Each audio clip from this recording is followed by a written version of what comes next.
बुध हुए वक्री। नवग्रहों में अत्यंत शुभ प्रभाव देने वाले सौम्य ग्रह, सेंसिटिव प्लैनेट जो अपना संपूर्ण प्रभाव अति शीघ्र प्रदान कर देते हैं।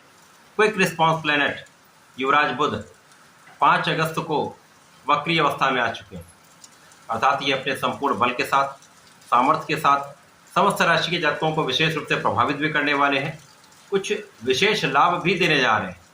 जय श्री गणेश, नमस्कार। मैं आचार्य संजय द्विवेदी। मेरे समस्त प्रबुद्ध दर्शकों का मेरे चैनल पर हार्दिक स्वागत है।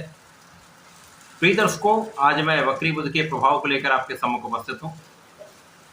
5 अगस्त से बुध वक्री अवस्था में आ चुके, जहाँ पर इनका वक्री काल 5 अगस्त से 28 अगस्त तक रहेगा। ये जो वक्री काल है, जिसमें पहला चरण होगा 5 अगस्त से 22 अगस्त तक, जब ये सिंह राशि में जहाँ पर ये गोचर कर रहे हैं वहाँ पर वक्री रहेंगे। इसके पश्चात ये 22 अगस्त को राशि का परिवर्तन कर लेंगे तथा कर्क राशि में प्रवेश कर जाएंगे।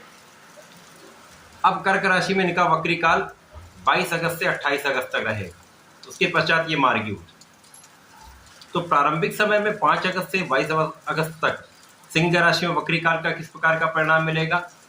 उसके पश्चात जब ये कर्क राशि में जाएंगे तो निर्बल राशि में भी होंगे, चंद्रमा की राशि में, तथा यहाँ पर ये राहु के दृष्टि प्रभाव में भी होंगे, जिसके कारण निश्चित रूप से कुछ समस्याएं भी आ सकती हैं। कुछ विशेष लाभ भी कुछ जातकों को मिलने वाला है, परंतु ये अलग अलग राशि के लिए अलग अलग भावों में बनेगा, अलग अलग स्थानों पर बनेगा, उसी के अनुसार ही परिणाम की प्राप्ति होगी। आज मैं कुंभ राशि के लिए बुध के वक्री काल का किस प्रकार का प्रभाव प्राप्त होने वाला है, इस समय में उथल पुथल मचेगी अथवा कुछ बड़े लाभ मिलेंगे, किस प्रकार की स्थितियां बन रही हैं, इनका संपूर्ण विश्लेषण मैं पूर्ण तर्क के साथ करने का। प्रिय दर्शकों, इस राशि फल को आप अपने लग्न तथा राशि दोनों के अनुसार देख सकते हैं। कुंभ राशि शनिदेव की राशि है, जहाँ पर शनिदेव अत्यंत प्रबल अवस्था में कुंभ राशि में गोचर कर रहे हैं। शश नामक महाराज योग में है तथा यहाँ पर ये वर्तमान समय में वक्री भी हो चुके हैं। कुंभ राशि के स्वामी शनिदेव हैं।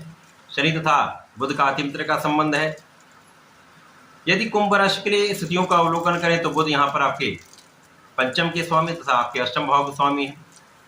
ज्ञान शिक्षा के भाव के स्वामी बुध जो वर्तमान समय में आपके लिए सप्तम भाव में, केंद्र के भाव में गोचर कर रहे हैं, जो अति महत्वपूर्ण भी है, अत्यंत बलवान स्थिति है। यहाँ पर बुध केंद्र के भाव में होकर बलवान भी हैं तथा वर्तमान समय में वक्री हो जाएंगे, तो वक्री काल में इनका प्रभाव और बढ़ जाएगा, जिसके कारण ये जिन जिन भाव के स्वामी उनका प्रभाव कई गुना बढ़ा दें। इसके साथ ही साथ बुध इस जगत में सर्वाधिक महत्वपूर्ण प्रभाव देते हैं, क्योंकि इस संपूर्ण जगत में कोई भी ऐसा कार्य क्षेत्र नहीं जहाँ पर बुध का प्रभाव ना हो। बुध के बिना तो कोई कार्य क्षेत्र संभव ही नहीं। व्यापार बुध के कार्यकत्व में आता है, वाणी शिक्षा का कार्य बुध के कार्यकत्व में आता है, कला जगत का कार्य बुध के कार्यकत्व में आता है, वाणी से संबंधित कार्य बुध के कार्यकत्व में आता है, किसी प्रकार की गणना का काम, कैलकुलेशन का काम, समस्त कार्य बुध के कार्यकत्व में आता है। इसी कारण बुध का सदा ही एक विशेष स्थान भी है और राशि परिवर्तन विशेष महत्वपूर्ण होता है। अब कुंभ राशि के लिए वर्तमान समय जब सप्तम भाव में गोचर करके लग्न को देखेंगे, जहाँ पर लग्न के स्वामी भी गोचर कर रहे हैं, दोनों वक्री काल में हैं। वक्री अवस्था में दोनों का प्रभाव बढ़ा हुआ है, एक दूसरे के 180 डिग्री पर दृष्टि संबंध में एक दूसरे के प्रभाव को कई गुना बढ़ा दें। तो यहाँ पर लग्न तो अत्यंत प्रबल है ही, आप बहुत क्षमतावान है, सामर्थ्यवान है तथा यहाँ पर आपकी बुद्धि का बल अत्यंत श्रेष्ठ हो रहा है। ज्ञान का भाव भी श्रेष्ठ रहेगा। यहाँ पर शिक्षा प्रतियोगिता में आपको सफलता मिलेगी, ज्ञान से विशेष लाभ भी लेंगे। साथ ही साथ यहाँ पर संतान सुख भी प्राप्त होगा, संतान से भी आपको लाभ की प्राप्ति हो रही। इस समय प्रेम का संबंध भी अच्छा रहने वाला है। इस समय यदि प्रेम संबंध को विवाह में परिणित करना चाहते तो यहाँ पर कार्य बन सकता है। अब यहाँ पर जो कुंभ राशि के जातक होते हैं, ये दृढ़ प्रतिज्ञ होते हैं। यदि किसी चीज को इन्होंने ठान लिया तो कर लेते हैं, तो क्षमता तो उनमें है ही, जन्मजात क्षमता है। अब बुद्धि का बल यदि श्रेष्ठ होता है, इसके साथ ही साथ ज्ञान का भाव भी श्रेष्ठ होता है, तो विशेष लाभ मिलता है। यदि इन स्थितियों में हम देखें तो ज्ञान शिक्षा के कारक गुरुदेव बृहस्पति जो कि वर्तमान समय में शुक्राचार्य की राशि में गोचर कर रहे हैं। शुक्राचार्य बुध के साथ गोचर कर रहे हैं तथा गुरुदेव और मंगल का चतुर्दशम का संबंध बुध और शुक्र से भी है तथा आपके सप्तम भाव से भी, जो विशेष लाभकारी है। केंद्र के भाव में गुरु और मंगल है। यहाँ पर पराक्रम के स्वामी यहाँ पर मंगल है। गुरुदेव बृहस्पति जो आपके लिए धन के स्वामी है, विशेष प्रभाव मिलेगा। यहाँ पर आपको बहुत परिश्रमी बना देंगे, क्षमतावान बना देंगे, ज्ञान भी विशेष देंगे, शिक्षा ज्ञान से बड़ा लाभ भी आपको देंगे, सरकारी नौकरी के प्रयास में सफलता भी देंगे। साथ ही साथ आपका ऊर्जा का स्तर बहुत अच्छा रहने वाला है। इस समय में जीवन साथी के साथ सामंजस्य भी बढ़ेगा, आपसी संबंध अच्छे रहने वाले हैं तथा यहाँ पर आपके शारीरिक स्वास्थ्य में जो समस्याएं थी वो दूर होंगी। आपकी संपूर्ण सुरक्षा होगी। यहाँ पर विशेष ज्ञान में वृद्धि होगी तथा आपके रिसर्च कार्य में संपूर्ण रूप से आप सफल होने वाले।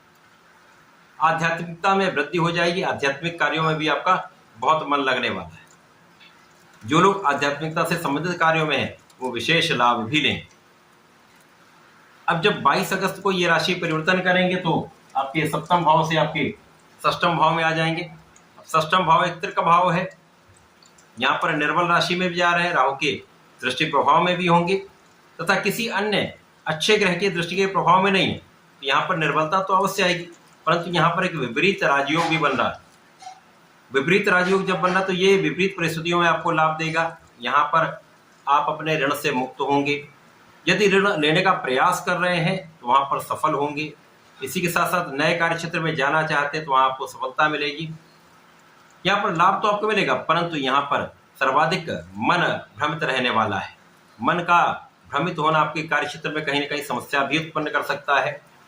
कहीं ना कहीं से कुछ आलोचना करने वाले अथवा आपको डिगाने का प्रयत्न करने वाले, डिविएट करने वाले आपको लोग यहाँ पर प्राप्त होने वाले, जिनके कारण मन भी भ्रमित होगा, आप सही निर्णय नहीं ले पाएंगे। तो इस समय में ध्यान रखना होगा, अपने निर्णयों पर अटल रहना होगा। साथ ही साथ यदि कहीं पर कुछ समस्या आती है तो अपने बड़ों की सलाह लें, गुरु की सलाह लें, उनसे सोच विचार करके आगे बढ़ें। इस समय में किसी प्रकार के वाद विवाद से बचें। किसी प्रकार के स्वार्थी मित्र से आपको बचना अत्यंत आवश्यक है। इस समय यदि इतना ध्यान रख लेंगे तो बहुत कोई समस्या यहाँ पर आपके लिए नहीं आने। राशि का भाव अत्यंत प्रबल है था। इस समय आप एक सर्वोत्तम क्षमता के स्तर पर है जो आपको बहुत आगे बढ़ाने वाला है। सोच विचार कर ज्ञान का संपूर्ण उपयोग करके यदि कार्य करेंगे तो लाभ अवश्य मिलेगा। इस समय में कुंभ राशि के जातकों को नियमित रूप से भगवान गणपति जी की आराधना करनी चाहिए। संकट नाशन गणेश स्तोत्रम का पाठ अवश्य करना चाहिए अथवा सुनना न चाहिए। सुन लेंगे तो भी लाभ मिलेगा। तथा प्रत्येक शनिवार को भगवान भोलेनाथ पर जलार्चन करें, नीले पुष्प का अर्पण करेंगे तथा यहाँ पर आप सफ़ेद चंदन का भगवान को अर्पित करेंगे तो निश्चित रूप से लाभ की वृद्धि अवश्य होगी। राहु का दुष्प्रभाव कम हो जाएगा। ओम नमः शिवाय का पंचाक्षर मंत्र का जप अवश्य करें, शीघ्र लाभ मिलेगा, समस्त समस्याएं दूर। तो ऐसा करके इसका लाभ लें। धन्यवाद, नमस्कार।